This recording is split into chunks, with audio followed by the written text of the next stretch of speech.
अस्सलाम वालेकुम everyone, this is from Bashir Ahmed. और आज की इस वीडियो में एनर्जी के जिस टॉपिक को हम डिस्कस करने जा रहे हैं वो है हमारे पास लॉ कंजर्वेशन ऑफ एनर्जी। तो वीडियो स्टार्ट करने से पहले एक छोटी सी इन्फॉर्मेशन, हमारे चैनल को लाइक करें, सब्सक्राइब करें, बेल आइकन को प्रेस करें ताकि आने वाली वीडियोस की नोटिफिकेशंस आपको मिलती रहे।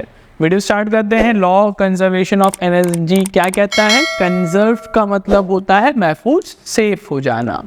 तो लॉ कंजर्वेशन ऑफ एनर्जी हमें ये कहलाता है कि जो भी एनर्जी है ना, energy neither be created nor be destroyed but it can change from one form to an other। ये बहुत सिंपल सेटिंग डेफिनेशन स्टेटमेंट है कि ना तो हम एनर्जी को बना सकते हैं, ना तो हम एनर्जी को ख़त्म कर सकते हैं, बट एनर्जी को हम एक शक्ल से दूसरी शक्ल में कन्वर्ट कर देते हैं। अब अगर हम इस लॉ कंजर्वेशन ऑफ एनर्जी की एक सिंपल से टर्म में हम इसको डिफाइन करना चाहें ना और करके, तो हम इसको ऐसे कह सकते हैं कि जो टोटल एनर्जी होती है ना of a system always remain constant. ठीक है, total energy of a system always remain constant. किसी भी सिस्टम की जो टोटल एनर्जी होती है वो हमेशा क्या रहती है? कांस्टेंट रहती है, चेंज नहीं होती। बिग बैंग थ्योरी के हिसाब से दुनिया कैसे बनी? एक ब्लास्ट, एक एक्सप्लोज से बनी। उस नतीजे में जो एनर्जी बनी थी ना, वो एनर्जी, टोटल एनर्जी उस वक्त जो थी और दुनिया की जो टोटल एनर्जी इस वक्त है वो सेम है। बस हम क्या कर रहे हैं? एनर्जी को एक शक्ल से दूसरी शक्ल में तब्दील कर रहे हैं। इसकी कई सारी मिसाल आप अपनी डेली लाइफ में देख रहे होते हैं, जैसे कि इलेक्ट्रिकल पंप्स, मोटर्स जिसे हम कहते हैं, वो क्या काम करते हैं? इलेक्ट्रिकल एनर्जी कंज्यूम करते हैं और मैकेनिकल एनर्जी में कन्वर्ट करते हैं। जनरेटर क्या काम करता है? मैकेनिकल एनर्जी इस्तेमाल करता है, इलेक्ट्रिकल एनर्जी में कन्वर्ट करता है। इसी तरह हमारे पास बल्ब्स, एलईडी क्या काम करते हैं? हमारे पास इलेक्ट्रिकल एनर्जी को कंज्यूम करते हैं, लाइट एनर्जी को फॉर्म करते हैं। इसी तरह सोलर पैनल्स क्या करते हैं? लाइट एनर्जी इसको किस में कन्वर्ट करते हैं? इलेक्ट्रिकल एनर्जी में कन्वर्ट करते हैं। इस तरह टरबाइन, विंड टरबाइन जो होते हैं, विंड मिल्स जो होते हैं हमारे पास, वो क्या करते हैं? विंड एनर्जी को इलेक्ट्रिकल एनर्जी में कन्वर्ट करते हैं। हाइड्रो पावर प्लांट्स जो लगे रहते हैं वो क्या करते हैं? हाइड्रो पावर प्लांट्स के जरिए, पानी के जरिए क्या करते हैं? इलेक्ट्रिकल एनर्जी बनाया जाता है। तो एनर्जी को हम एक शक्ल से दूसरी शक्ल में कन्वर्ट करेंगे, मगर टोटल एनर्जी जो होगी वो सिस्टम की क्या रहेगी? कांस्टेंट रहेगी। इसको थोड़ा सा हम समझते भी हैं ड्राइव के फॉर्म में कि कैसे एक फॉर्म से दूसरे फॉर्म में इसको कन्वर्ट कर सकते हैं।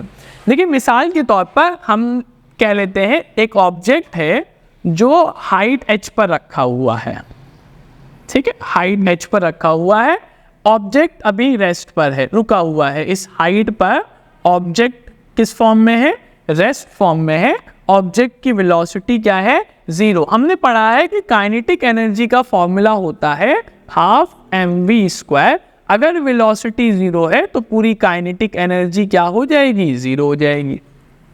तो अगर हम इस पॉइंट पर देखें तो इस पॉइंट पर इस ऑब्जेक्ट की काइनेटिक एनर्जी तो 0 है।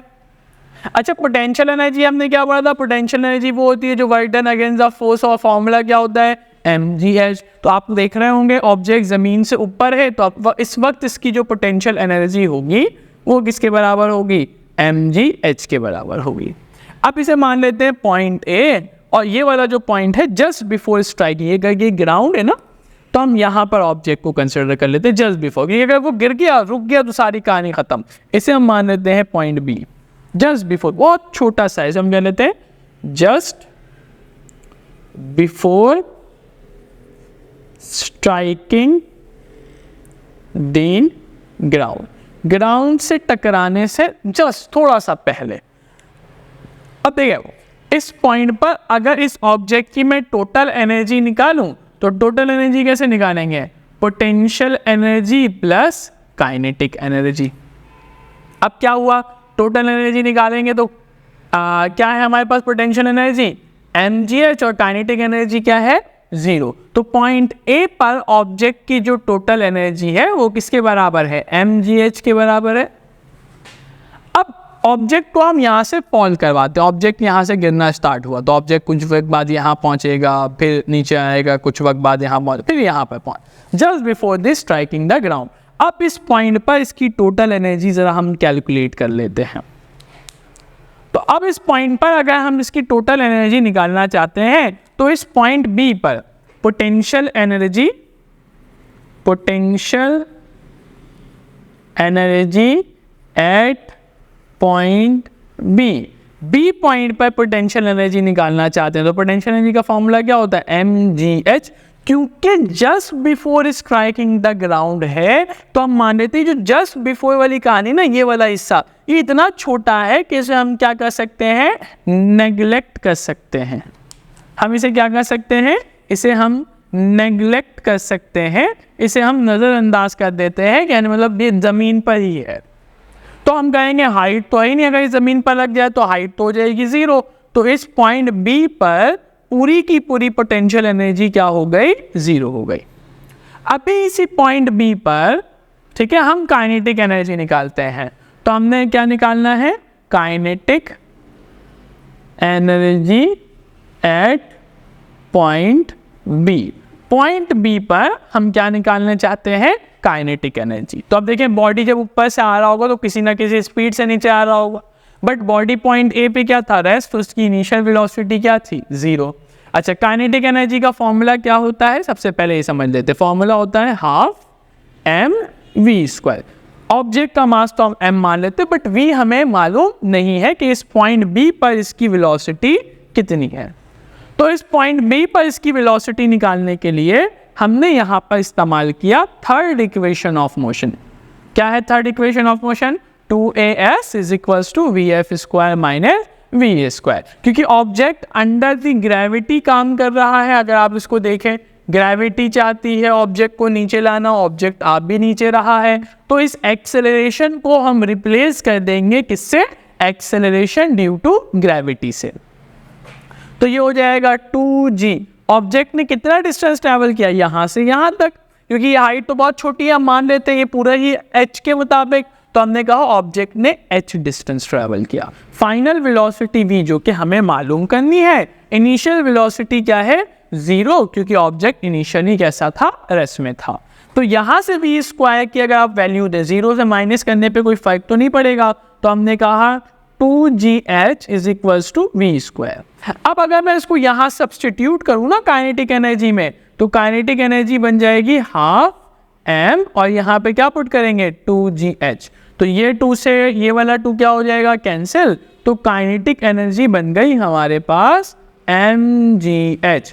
अब अगर मैं पॉइंट बी पर टोटल एनर्जी निकालूँ ना, तो टोटल एनर्जी कैसे निकालते हैं? टोटल एनर्जी निकालेंगे potential energy plus kinetic energy. तो पोटेंशियल एनर्जी पॉइंट बी पर क्या है? 0। काइनेटिक एनर्जी क्या है?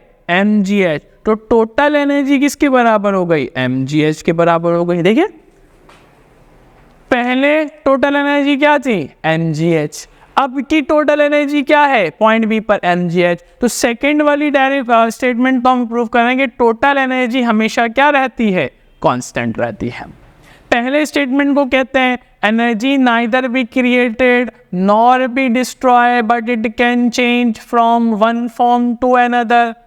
अब ये कह रहे हैं यहाँ पर पोटेंशियल एनर्जी क्या थी? mgh। यहाँ पर पॉइंट बी पर काइनेटिक एनर्जी क्या है? mgh। यानी ये जो पोटेंशियल एनर्जी है नीचे आते हुए वही किस में तब्दील हो गई? काइनेटिक एनर्जी में तब्दील हो गई। It means energy neither be created, kinetic energy बनाए थोड़ी है, nor be destroy, potential energy को खत्म थोड़ी किया है, बस पोटेंशियल एनर्जी को किस शक्ल में तब्दील कर दिया?